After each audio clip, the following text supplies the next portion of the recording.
2 பேரும் லவ் பண்ணி கல்யாணம் பண்ணிட்டோம். அதுல என்னோட பெற்றோர்களுக்கு சாதி வந்து ரொம்ப கௌரவ குறைச்சலா இருந்தது. அதனால என்னையும் சங்கரையும் நடு ரோட்ல வச்சு வெட்டுனாங்க. இப்போ நான் சாதி ஒழிப்புக்காக நான் வேலை செய்யணும் அப்படின்னா, அதுக்கு நான் நெறைய பயணம் செய்யணும். அதுக்கு நான் நெறைய படிக்கணும். நான் நெறைய எழுதணும். அது சார்ந்த மனிதர்கள் கூட நெறைய விவாதம் பண்ணணும். அதே போல இது மாரி சாதி மறுப்பு திருமணம் செஞ்சுக்கிற கப்பல்கள நான் பாதுகாக்கணும். இதுக்கு எல்லாமே இங்க தோழர்கள் எனக்கு கூட இருக்காங்க. தான் பெத்து வளர்த்த மகள, தான் ஒரு கூலிப்படைய வச்சு கொலை பண்ண சொல்ற பெற்றோர்கள். இல்ல தானே கொலை பண்ற பெற்றோர்கள். ஆ ஒரே சொந்தத்துக்குள்ள அவங்களே தான் அவங்க புள்ளைய கொலை பண்றாங்க. இது வந்து வேற எங்கேயுமே நடக்காது. அப்ப இது ஒரு தனி குற்ற வகை. அப்ப அந்த குற்ற வகைக்குன்னு ஒரு தனி சட்டம் வேணும். அடுத்து வளர்றவங்க கிட்ட என்னால பேச முடியும். என்னோட வலிய நான் பகிர்ந்துக்க முடியும். உன் ஏஜ் தானா? எனக்கும் 28 வயசு தான் ஆகுது. நானும் காதலிச்சு நல்லா வாழ்ந்திருக்க வேண்டியவ தான். ஆனா அப்படி வாழ விடாம பண்ணுனது இந்த சாதி தான். அப்ப என் காதல வந்து கொன்னது இந்த சாதி தான். என் பக்கத்துல இருக்கிற நியாயத்த அவங்க புரிஞ்சுப்பாங்க. அடுத்த ஜெனரேஷன் புரிஞ்சுப்பாங்க. அதுக்கு அடுத்த ஜெனரேஷன அவங்க சாதி இல்லாத ஒரு சமூகமா உருவாக்குவதற்கு முயற்சி பண்ணுவாங்க அப்படின்னு நான் நம்புறேன்.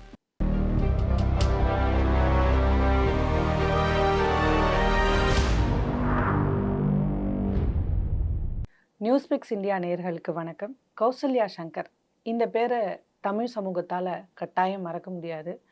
கிட்டத்தட்ட 10 ஆண்டுகளுக்கு முன்னே இந்த சமூகம் கௌசல்யாவுக்கு நிகழ்த்தின மிக மோசமான கொடூரமான தாக்குதலில் இருந்து மீண்டு இந்த உலகத்தை மாற்றுறதுக்காக ஒரு புதிய மனுஷியா, ஒரு போராளியா, ஒரு ஒரு இன்டலெக்சுவலாக இப்போ நம்ம கண்ணு முன்னாடி நிற்கிறாங்க. அப்படிப்பட்ட மிக முக்கியமான ஒரு விருந்தினரோட தான் இன்னைக்கு நம்மளோட உரையாடல் தொடரப்போகுது. வணக்கம் கௌசல்யா. வணக்கம். எப்படி இருக்கீங்க? நலமா இருக்கேன். நலமா இருக்கேன். கௌசல்யாவை 10 வருஷத்துக்கு முன்னாடி பார்த்ததுக்கும் இப்போ பார்க்குறதுக்கும் ஒரு பெரிய ஒரு ட்ரமெண்டஸ் சேஞ்ச் இருக்குதான். இருந்தாலுமே இந்த 10 வருஷ இடைக்காலத்தில் இன்னும் கூட இந்த சமூகம் எப்படி இயங்குது, இந்த சமூகம் எவ்வளோ சாதி வெறி பிடிச்சி இருக்கு அப்படின்னும் நிறைய பேருக்கு தெரியாம தான் இருக்காங்க. கௌசல்யா எந்த ஊர்லேருந்து தன்னோட வாழ்க்கையை தொடங்கினாங்க? யார் கௌசல்யா? எல்லாரையும் மாரி ஒரு சாதாரண வளர்ப்பில் தான் நான் வளர்ந்தேன். பெண்களுக்கான எல்லா ஒட்டுமொத்த அடிமைத்தனத்துலேயும் எப்படி வளர்த்துருப்பாங்களோ, ஒரு காதல் பாட்டு கேட்கக்கூடாது, நண்பர்கள் கூட ஃபோனில் பேசக்கூடாது, பசங்க கூட பேசவே கூடாது, சைட் அடிக்கிற உணர்வுனா என்னன்னே தெரியாது. இது மாதிரி தான் நான் வளர்ந்தேன். சங்கர காதலிச்சு, அதற்கப்புறம் உடுமலையில நாங்க 2 பேரும் வசிச்சுட்ருந்தோம். 2 பேரும் லவ் பண்ணி கல்யாணம் பண்ணிட்டோம். அதுல என்னோட பெற்றோர்களுக்கு சாதி வந்து ரொம்ப கௌரவ குறைச்சலா இருந்தது. அதனால என்னையும் சங்கரையும் நடு ரோட்ல வச்சு வெட்டுனாங்க. அதுல சங்கர் உயிரிழந்துட்டான். அதற்கு பிறகு அ அவங்களுக்கு சங்கர கொன்னவங்களுக்கு தண்டனை வேணும் இல்லையா? ஏன்னா, அ அவன் எந்த தப்புமே செய்யல. எந்த தப்பும் செய்யாத ஒருத்தன எப்படி இவங்க கொலை பண்ண முடியும்? அப்போ அவனுக்கான நீதிங்கிறது வேணும் அப்படின்றதுக்காக நான் வழக்குல அவங்களுக்கு தண்டனை வாங்கணும். அது மட்டும் நீதி இல்ல. ஆ எங்க 2 பேருக்குமான கனவுகள், எங்க 2 பேத்துக்குமான ஆசைகள் அது நெறைய இருந்தது. அப்போ அது எல்லாத்தையுமே இந்த சமூகம் வந்து சாதின்ற பேர்ல வந்து அழிச்சிருச்சு. அப்போ என்ன மாரி இன்னொருத்தவங்க அந்த இடத்துக்கு வரவே கூடாது அப்படின்னு எனக்கு தோணுச்சு. அதனால நான் தொடர்ச்சியா அ என்ன சிக்கல்கள் வந்தாலும், அ என்ன எனக்கான கெட்ட பெயர்கள் இந்த சமூகம் என்ன சொன்னாலுமே, நான் அதுலருந்து நான் தேங்கி நிக்கணும்னு நான் நினைக்கல. சங்கருக்கான நீதிங்கிறது நான் தொடர்ச்சியா இயங்குறதுலயும் இருக்கு. நான் வந்து ஒவ்வொரு முறையும் நான் சங்கர உயிர் வாழ வச்சுட்டுருக்கேன். நான் போய் நிக்கிறது மூலமா சங்கர் அந்த இடத்துல உயிரோட இருக்கா அப்படின்னு எனக்கு தோண ஆரம்பிச்சது. இந்த தைரியம் வந்து உங்களுக்கு எங்கேருந்து வந்தது? ஏன்னா இவ்வளோ ஒரு மோசமான ஒரு ட்ராமாவை நீங்கள் கடந்திருக்கீங்க. உங்கள் கண்ணு முன்னாடியே நீங்கள் ஆசாசியாக காதலிச்ச ஒரு மனுஷனை வந்து இந்த சமூகம் வெட்டி கொன்று இருக்கு. குறிப்பாக உங்கள் அப்பா அம்மா. அந்த வயசில் கௌசல்யா வந்து ஒரு கிட்டத்தட்ட ஒரு 20 வயசு அப்படி தான் இருந்திருக்கும். அதுக்கு முன்னாடி வரைக்கும் அப்பா அம்மா தான் நம்மளோட ஒரு பெரிய உலகமாக இருந்திருப்பாங்க. அப்படிப்பட்ட அம்மா அப்பாவை ஒரு வெறுக்கிற ஒரு இடத்துக்கு கௌசல்யா வந்ததுக்கான காரணம் சங்கரை வெட்டி கொன்னது அப்படின்னு நீங்கள் சொன்னாலும், இத தொடர்ந்து இந்த போராட்டத்த இன்னி வரைக்கும் நீங்க நடத்திக்கிட்டே இருக்கீங்க கோர்ட்ல. இது சுப்ரீம் கோர்ட்டுக்கு கூட இந்த கேஸ் இப்ப நடந்துட்டே இருக்கு. இந்த உறுதிப்பாடு, இந்த துணிச்சல், இந்த தைரியம் எங்கேருந்து வந்தது? இப்ப யாருமே அ இந்த சமூகம் வந்து குடும்பங்களால கட்டமைக்கப்பட்டது. அப்பா, அம்மா இல்ல, அப்பா, அம்மா தான் இந்த உலகம்னு நம்பிக்கிட்டு இருக்க ஒரு தமிழ் சமூகத்துல, அ என் காதலுக்காக இந்த சாதி வெறிய எதிர்க்கிறதுக்காக எங்க அம்மா, அப்பாவையே நான் விட்டு குடுக்குறேன் அப்படிங்கிற ஒரு துணிச்சல் உங்களுக்கு இருக்குல்ல, அது உங்களுக்கு எங்கேருந்து வந்தது? என் காதல் தான் அத குடுத்ததுன்னு சொல்ல முடியும். அதுக்கு முன்னாடி வரைக்கும் எனக்கு சத்தமா பேசுறதுக்கு கூட தெரியாது. ஆ ஒரு மனிதர்கிட்ட எப்படி தெரியாத மனிதர்கள் கிட்ட பழகுறதுக்கு கூட எனக்கு தெரியாது. அப்படி இருந்த நான், இப்படி என்னோட வாழ்க்கைய மாத்துனது என்னோட காதல் தான் அப்படின்னு சொல்ல முடியும். அ அதுல நான் சங்கர் கிட்ட இருந்து அ அனுபவிச்ச ஒரு காதல் இருக்குல்ல, அது வந்து எல்லாருக்கும் கிடைச்சிருமா அப்படின்னா எனக்கு தெரியல. அந்த ஒரு அ அளவுக்கு நான் உணர்ந்தேன்னு சொல்ல முடியும். அதேபோல அ எங்களோட இன்சிடென்ட் நடந்ததுக்கு பின்னாடி, அ நான் மட்டும் இல்ல. எனக்கு பின்னாடி நெறைய தோழர்கள் வந்து கூட இருந்தாங்கன்னு சொல்ல முடியும். ஒரு அமைப்பு, 2 அமைப்பு அப்படிலாம் சொல்ல முடியாது. அது 1% 2% வந்து பார்த்தாங்க அப்படின்லாம் நிறுத்திட முடியாது. அவ்ளோ அமைப்புகள், தோழர்கள் அவங்க குடும்பமா வந்து என்ன பார்க்க வந்தாங்க. அப்ப பார்க்க வந்து அதோட மட்டும் அவங்க நின்னதில்ல. அவங்க குடும்பமா இந்த 10 ஆண்டுகளும் எனக்கு ஒரு உடம்பு சரியில்லைனாலும் சரி, எனக்கு ஒரு மென்டல் என்னால முடியல. முடியலன்னா எல்லாரும் எங்க போவாங்க? அவங்க அம்மா, அப்பா வீட்டுக்கு போவாங்க. நான் தோழர்கள் வீட்டுக்கு தான் போவேன். நான் அங்க தான் போயி எனக்கு இது முடியல, எனக்கு இது பிரச்சனை, எனக்கு உடம்பு சரியில்லனாலும் எல்லாத்தையும் அவங்க கூட இருந்து பார்த்துக்கிறாங்க. அதேபோல என்னோட பயணம்ங்கிறதுல இதுதான் என்னோட நோக்கம், இதுதான் என்னோட இலக்குன்னு நான் நிர்ணயிச்சிருக்கேன். அதுக்கு எல்லாரும் என் கூட சப்போர்ட் பண்றாங்க. இப்ப நான் சாதி ஒழிப்புக்காக நான் வேலை செய்யணும் அப்டின்னா, அதுக்கு நான் நெறைய பயணம் செய்யணும். அதுக்கு நான் நெறைய படிக்கணும். நான் நெறைய எழுதணும். அது சார்ந்த மனிதர்கள் கூட நெறைய விவாதம் பண்ணணும். அதேபோல இது மாரி சாதி மறுப்பு திருமணம் செஞ்சுக்கிற கப்பல்கள நான் பாதுகாக்கணும். இதுக்கு எல்லாமே இங்க தோழர்கள் எனக்கு கூட இருக்காங்க. இந்த ஆக்டிவிசம்க்குள்ள வர விரும்ப மாட்டாங்க. ஏன்னா, அந்த ஸ்டேஜ நீங்க கடந்ததுனால, உங்களுக்கான ஒரு வாழ்க்கைய நீங்க வந்து கட்டாயம் வாழணும்.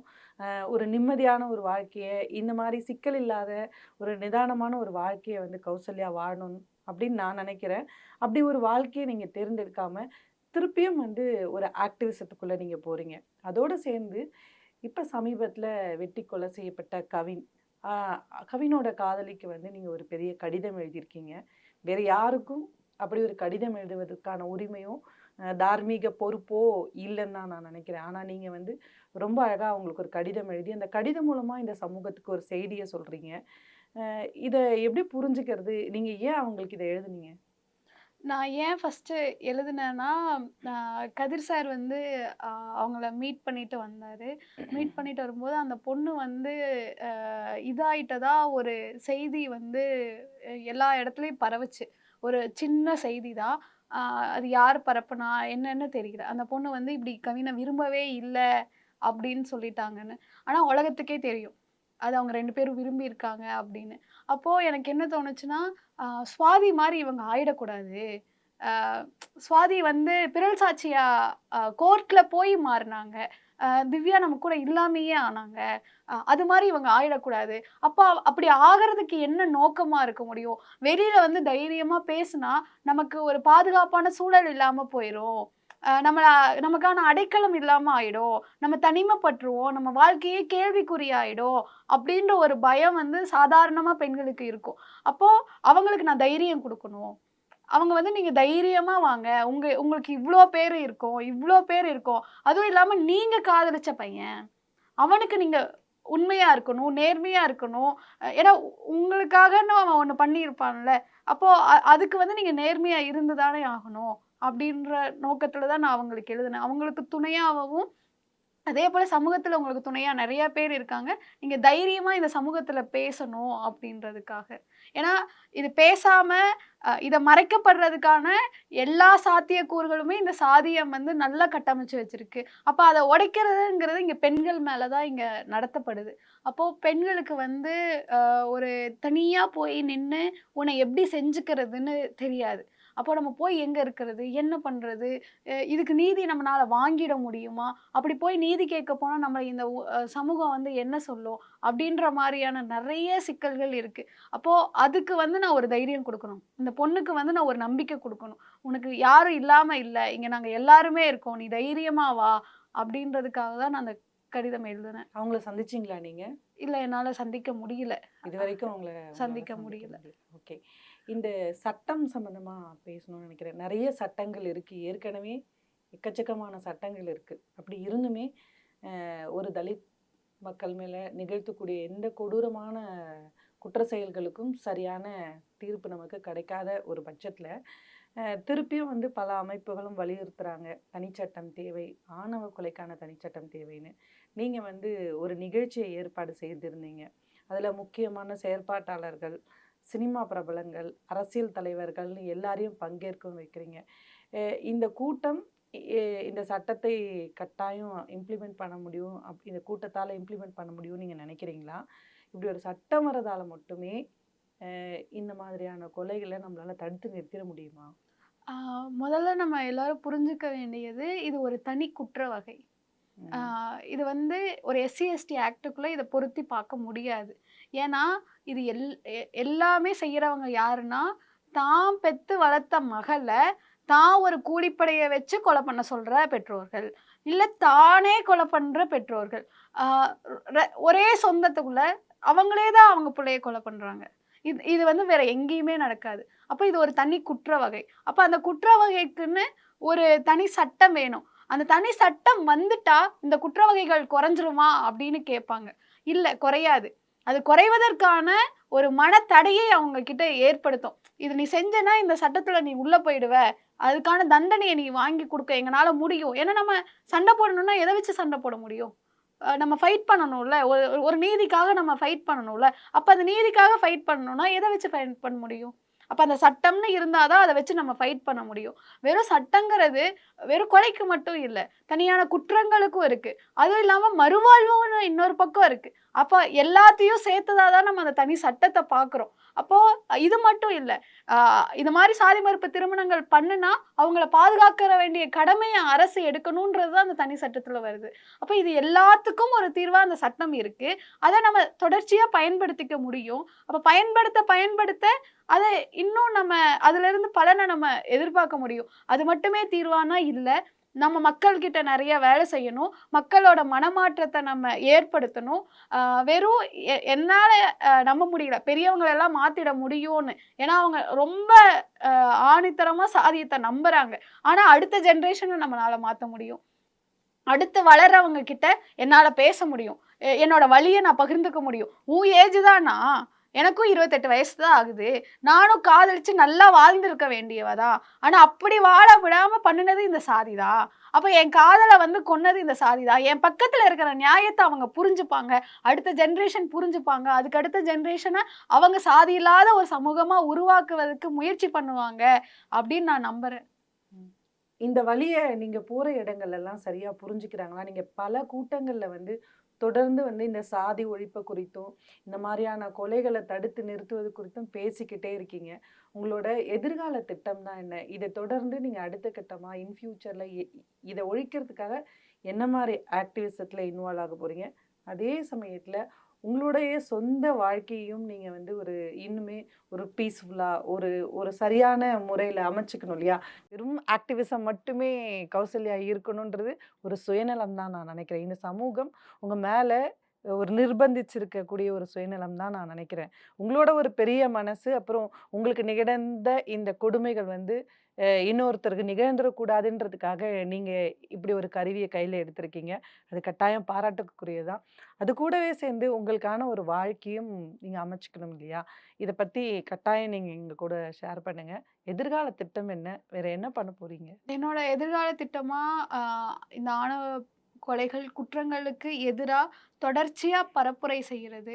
ஆ ஏன்னா ஒரு பையன்கிட்ட பேசும்போது சொன்னா, பெரியாரையும், அம்பேத்கரையும் எனக்கு வந்து ஒரு சாதிய தலைவனா எனக்கு சொல்லிக் குடுத்துருக்காங்க. அவங்கள வந்து ஒரு சாதி ஒழிப்புக்கானவங்களா எனக்கு சொல்லல. அதேபோல ஒரு 10வது படிக்கிற வரைக்கும் எனக்கு சாதிய சொல்லி வளர்த்துறாங்க. எனக்கு சாதி அந்த உணர்வை எனக்கு ஊட்டுறாங்க. எனக்கு சாதி ஒழிப்ப சொல்லி தர்றதுக்கு என் பக்கத்துல யாரும் இல்ல. அப்படின்னு சொல்லி சொன்னான். அப்போ எனக்கு வந்து அது ரொம்ப நெருடலா இருந்தது. அப்போ நம்ம அவங்க கிட்ட வேலை செய்யணும். அவங்க தெருக்களுக்குள்ள போய் வேலை செய்யணும். அவங்க கிட்ட மட்டும் தான் இனி வேலையே செய்யணும். அப்படின்னு எனக்கு தோணுச்சு. ஸோ அதுக்கான வேலைகள நெறைய தெருமுனை கூட்டங்கள், நெறைய பேரணி, நெறைய மக்கள் கிட்ட இத பத்தின விவாதங்கள், அப்படிதான் நான் இது பண்ணணும். அதேபோல ஆணவ குற்றங்கள்ங்கிறது வெறும் காதலிக்கிறவங்களுக்கானது மட்டும் இல்ல. பெண்களுக்கானது. பெண்களோட உரிமையை வந்து இங்க சமூகம் மறுக்குது. ஒரு 18 வயசான பொண்ணு யார வேணாலும் திருமணம் பண்ணிக்கலாம்னு சட்டம் சொல்லுது. அப்போ எல்லாருமே சட்டத்த மதிக்கிறவங்க தானே! அப்படிதானே இந்த உலகத்துல எல்லாரும் பிறந்து வளர்றாங்க. அப்போ அந்த சட்டத்திலேயே ஒரு 18 வயசு பொண்ணுக்கு தன்னோட இணைய தேர்ந்தெடுத்துக்க முடியும்னு இருக்கு. அப்போ அப்படி தேர்ந்தெடுக்கிற இணைய, அப்போ நீங்க படுகொலை பண்றீங்க, கொலை பண்றீங்க, அவங்கள வாழ விடாம செய்யறீங்க அப்படின்னா, அதுக்கு நீங்க தான் அநீதிக்கு கூட இருக்கீங்க. அப்போ தப்பு செய்யறது நீங்க தான். அப்போ உங்கள சரி பண்ற வேலையும் சேர்த்து எங்களுக்கு இருக்கு. உங்கள பண்ண விடாம பார்த்துக்கிற வேலையும் எங்களுக்கு இருக்கு அப்படின்னு தான் எனக்கு தோணுது. எங்களோட அரங்கத்துக்கு வந்து கிட்டத்தட்ட மிக முக்கியமான பல விஷயங்கள ஒரு தியரிட்டிக்கலா சொல்லாம, சொந்த வாழ்க்கை அனுபவத்திலருந்து, இந்த சமூகத்திலருந்து சாதி ஒழிஞ்சிரணுன்ற ஒரு பிரயத்தனத்திலருந்து நீங்க தொடர்ந்து பேசிக்கிட்டே இருக்கீங்க. உங்களோட லட்சியம் வந்து கட்டாயம் நிறைவேறணும். அதுக்கு நாங்க எல்லாரும் உங்க கூட உறுதுணையா இருப்போம். நன்றி. நன்றி.